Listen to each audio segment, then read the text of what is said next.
কি খাচ্ছো? বিদ্যুৎ বলো বিস্কিট। বিদ্যুৎ আমাকে দাও একটু। ইয়া গাইসা দিয়েছো? হ্যাঁ। থ্যাংক ইউ একদম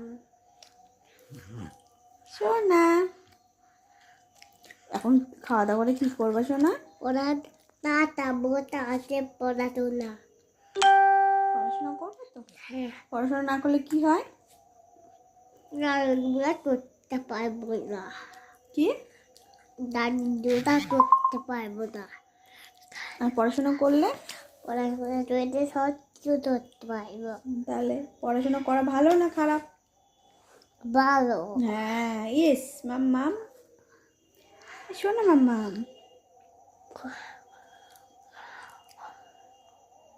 একবারে সম্মুখে দিয়েছিস? একবারে দিও না সোনা, গলায় বাঁধবে।